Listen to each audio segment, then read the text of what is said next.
Exodus 14 from the Net Bible. The victory at the Red Sea. The Lord spoke to Moses, "Tell the Israelites that they must turn and camp before Pi-hahiroth, between Migdol and the sea.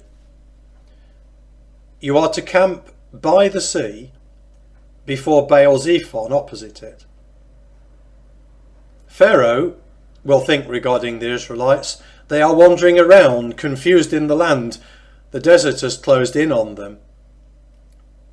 I will harden Pharaoh's heart and he will chase after them. I will gain honour because of Pharaoh and because of all his army, and the Egyptians will know that I am the Lord." So this is what they did.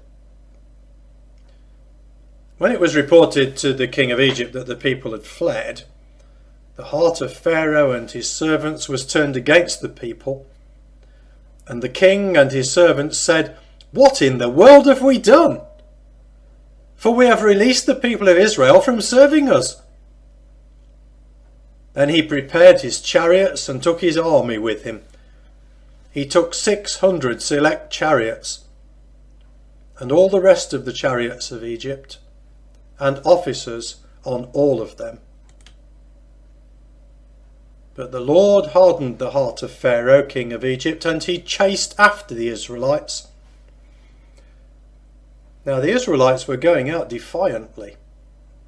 The Egyptians chased after them, and all the horses and chariots of Pharaoh and his horsemen and his army overtook them camping by the sea beside Pi-hahiroth, before Baal-zephon. When Pharaoh got closer, the Israelites looked up, and there were the Egyptians marching after them, and they were terrified. The Israelites cried out to the Lord, and they said to Moses, "Is it because there are no graves in Egypt that you have taken us away to die in the desert? What in the world have you done to us by bringing us out of Egypt? Isn't this what we told you in Egypt?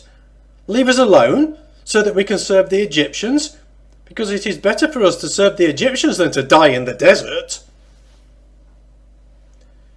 Moses said to the people, "Do not fear. Stand firm and see the salvation of the Lord that he will provide for you today.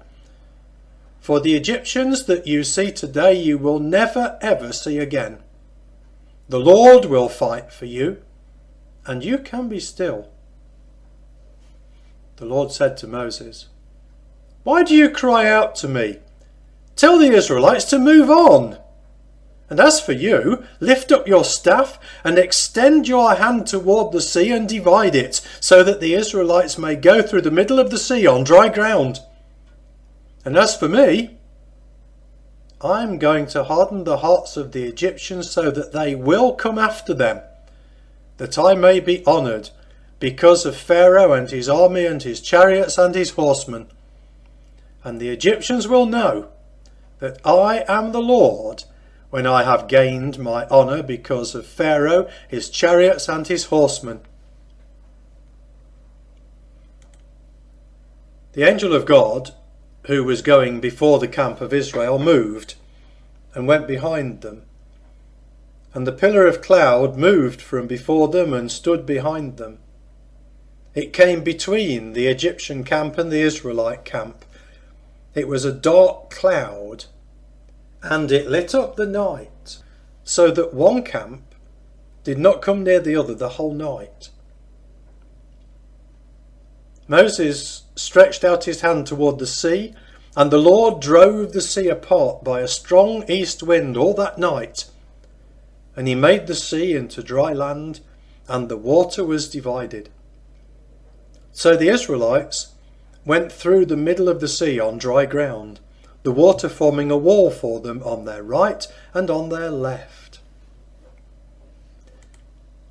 The Egyptians chased them and followed them into the middle of the sea. All the horses of Pharaoh, his chariots and his horsemen. In the morning watch, The Lord looked down on the Egyptian army through the pillar of fire and cloud, and he threw the Egyptian army into a panic. He jammed the wheels of their chariots so that they had difficulty driving. And the Egyptians said, "Let's flee from Israel, for the Lord fights for them against Egypt."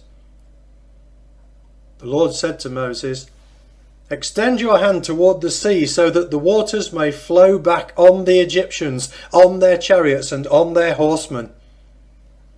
So Moses extended his hand toward the sea, and the sea returned to its normal state when the sun began to rise. Now the Egyptians were fleeing before it, but the Lord overthrew the Egyptians in the middle of the sea. The water returned and covered the chariots and the horsemen and all the army of Pharaoh that was coming after the Israelites into the sea. Not so much as one of them survived. But the Israelites walked on dry ground in the middle of the sea, the water forming a wall for them on their right and on their left. So the Lord saved Israel on that day from the power of the Egyptians, and Israel saw the Egyptians dead on the shore of the sea. When Israel saw the great power that the Lord had exercised over the Egyptians, they feared the Lord, and they believed in the Lord and his servant Moses.